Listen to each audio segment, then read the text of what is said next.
Assalamualaikum warahmatullahi wabarakatuh. Salam. Pada malam hari ini saya dan teman-teman saya ingin mempresentasikan tentang etika profesi teknologi informasi dan komunikasi, dan ini sebagai syarat untuk pengambilan nilai UAS di mata kuliah etika dalam berinternet. Next.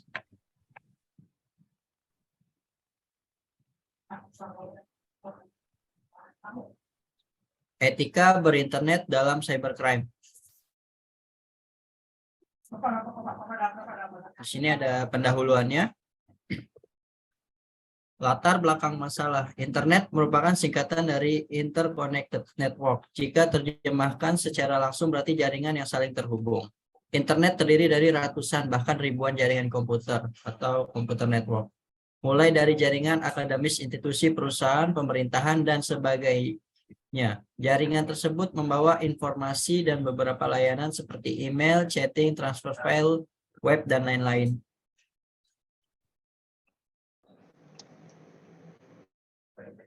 Untuk mencegah kasus penyalahgunaan internet yang makin meluas, ada juga untuk menumbuhkan kesadaran bagi masyarakat penting beretika dalam penggunaan internet agar dapat menggunakan internet dengan baik sesuai fungsinya untuk memperbaiki moral bangsa.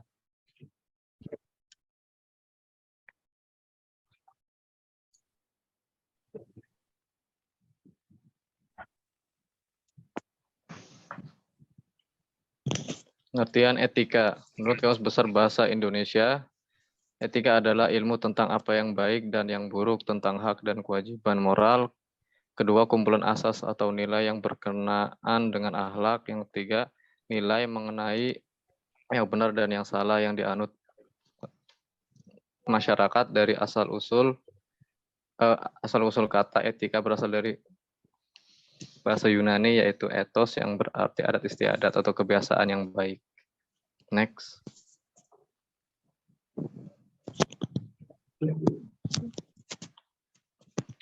Kode etik bagi pengguna internet. Adapun kode etik yang diharapkan bagi para pengguna internet adalah yang pertama, menghindari dan tidak mempublikasi informasi secara langsung berkaitan dengan masalah pornografi dan nudisme dalam segala bentuk.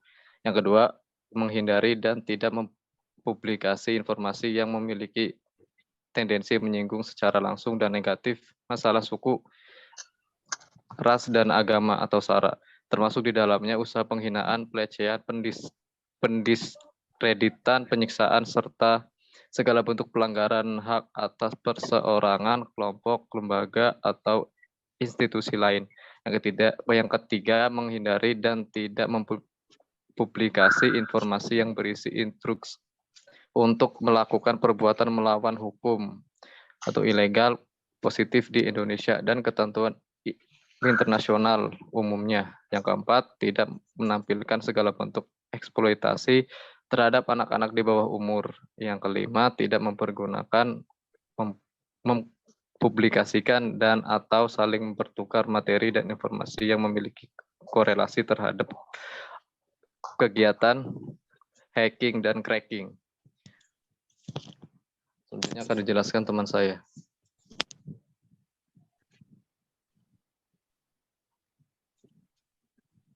Beta, maaf suaranya diulang lagi.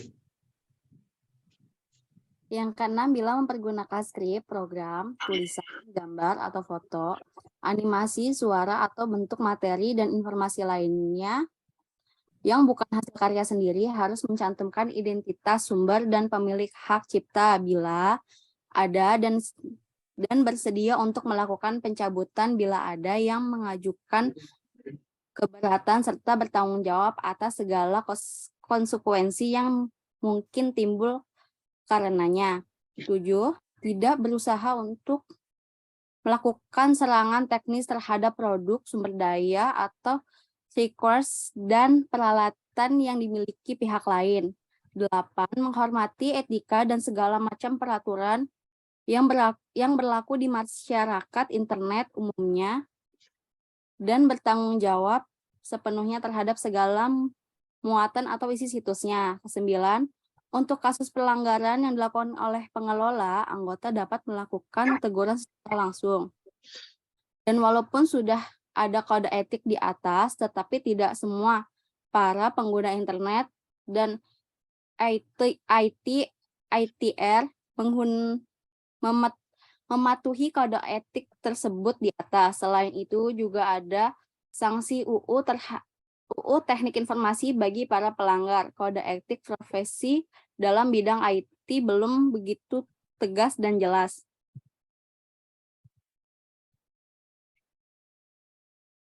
Pentingnya etika dalam menggunakan internet. Yang pertama, bahwa pengguna internet berasal dari berbagai negara yang mungkin memiliki budaya, bahasa, dan adat yang berbeda-beda. Kedua, pengguna internet merupakan orang-orang yang hidup dalam anonymous yang tidak mengharuskan pernyataan identitas asli dalam berinteraksi. Ketiga, berbagai macam fasilitas yang diberikan dalam internet mungkin seseorang untuk bertindak etis, seperti misalnya ada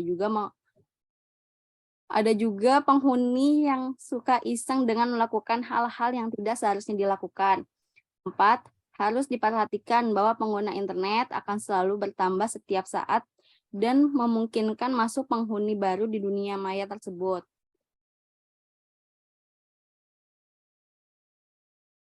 Di bawah ini adalah etika dalam menggunakan internet sebagai berikut. Yang pertama, jangan menyindir, menghina, melecehkan, atau menyerang pribadi seseorang atau pihak lain. Kedua, jangan sombong, aku, sok tahu, sok hebat, merasa paling benar, egois, berkata kasar, kotor, dan hal buruk lainnya yang tidak bisa diterima orang. Ketiga, menulis sesuai dengan aturan penulisan baku, artinya jangan menulis dengan huruf kapital semua, atau karena akan dianggap sebagai ekspresi marah. Penuh dengan singkat-singkatan tidak bisa di mana orang lain mungkin tidak mengerti maksudnya, atau bisa menimbulkan salah pengertian. Yang keempat, jangan mengekspos hal-hal yang bersifat pribadi, keluarga, dan sejenisnya, yang bisa membuka peluang orang yang tidak bersangkutan memanfaatkan hal itu. Kelima, perlakukan pesan pribadi yang diterima dengan tanggapan yang bersifat pribadi juga dengan ekspos di forum.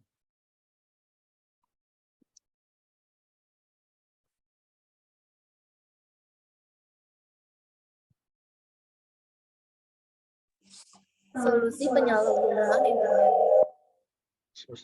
Beberapa perhatian yang bisa dilakukan oleh orang tua.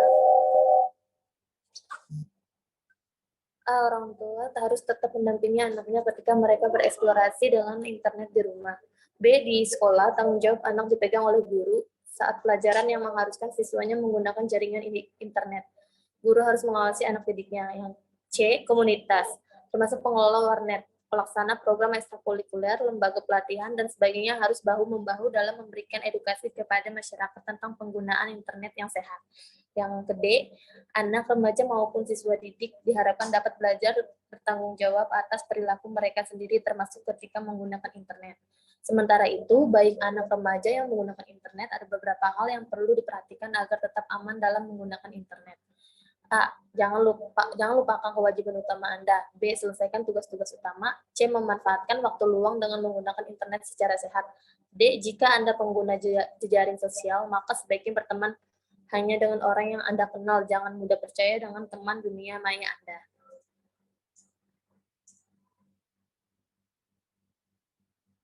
Cybercrime, kemajuan teknologi informasi yang serba digital membawa orang ke dunia bisnis yang revolusioner atau digital revolution era. Karena dirasakan lebih mudah, murah, praktis, dan dinamis, berkomunikasi dan memperoleh informasi. Di sisi lain, berkembangnya teknologi informasi menimbulkan pula sisi rawan yang gelap sampai tahap mencemaskan dengan kekhawatiran pada perkembangan tindak pidana bidang teknologi informasi yang berhubungan dengan cybercrime atau kejahatan dunia maya.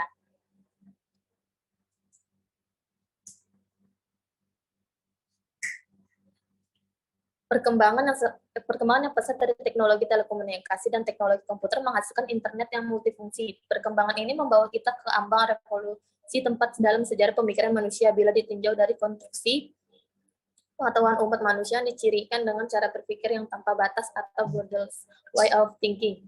Cybercrime atau kejahatan dunia maya dapat didefinisikan sebagai perbuatan melawan hukum yang dilakukan dengan menggunakan internet yang berbasis pada kecanggihan teknologi komputer dan komunikasi.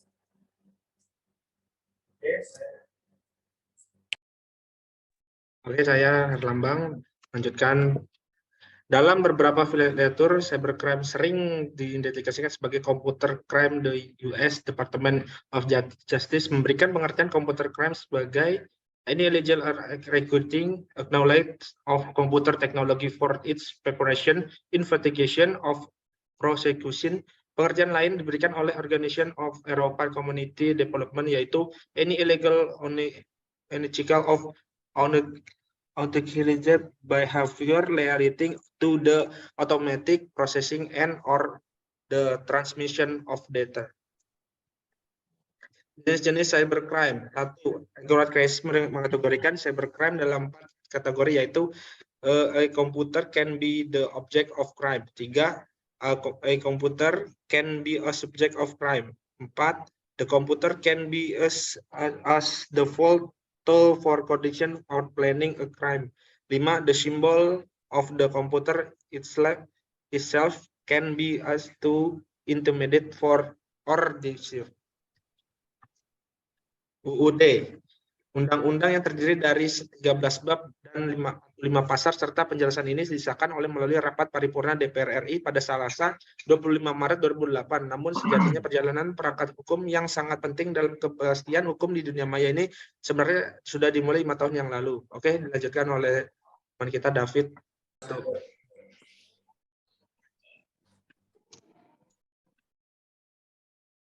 Berikut peranan cyber law. Cyber law adalah aspek hukum yang istilahnya berasal dari cyberspace law, yang ruang lingkupnya meliputi setiap aspek yang berhubungan dengan orang perorangan atau subjek hukum yang menggunakan dan memanfaatkan teknologi internet yang dimulai pada saat mulai atau online dan memasuki dunia cyber atau maya. Pada negara yang telah maju dalam penggunaan internet sebagai alat untuk memfasilitasi setiap aspek kehidupan mereka. Perkembangan hukum dunia maya sudah sangat maju. Sebagai kiblat dari perkembangan aspek hukum ini, Amerika Serikat merupakan negara yang telah memiliki banyak perangkat hukum yang mengatur dan menentukan perkembangan cyber law. Next.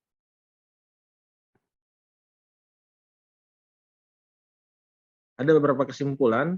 Jadi, cara menggunakan fasilitas internet yang baik dan benar adalah mengikuti kaidah etika atau tata aturan sederhana yang dapat kita lakukan seperti bertegur sapa dengan tulisan bukan fisikal. Kemudian dengan membiasakan bertindak sopan. Berikutnya mengikuti peraturan yang telah ada sebelumnya. Dengan mengetahui aturan main dan menyadari serta sebisa mungkin untuk menghindari kesalahan seperti yang dijelaskan pada poin pertama dan kedua, maka penerapan etika di dalam dunia maya akan dapat berlangsung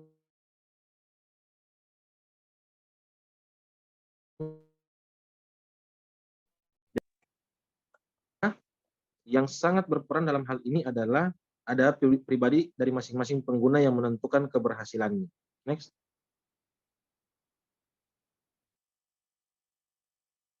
Berikut di sisi lain, perkembangan teknologi internet atau internet ini juga telah sangat mempengaruhi hampir semua bisnis di dunia yang terlibat dalam implementasi dan menerapkan berbagai aplikasi. Banyak manfaat dan keuntungan yang bisa diraih kalangan bisnis dalam kaitan ini. Baik dalam konteks internal, meningkatkan efisiensi dan efektivitas organisasi, dan eksternal, kemudian meningkatkan komunikasi data dan informasi antar berbagai perusahaan pemasok, pabrikan, distributor, dan lain sebagainya. Berikut hal tersebut seharusnya memang diantisipasi sejak awal, karena eksistensi TI dan perkembangan yang sangat pesat telah melahirkan kecemasan-kecemasan baru, seiring maraknya kejahatan di dunia cyber yang semakin canggih. Lebih dari itu, teknologi internet yang tidak mengenal batas-batas teritorial dan beroperasi secara maya juga menuntut pemerintah mengantisipasi aktivitas-aktivitas baru yang harus diatur oleh hukum yang berlaku, terutama memasuki pasar bebas.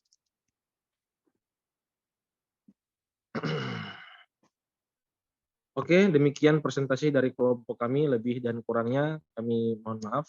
Assalamualaikum warahmatullahi wabarakatuh.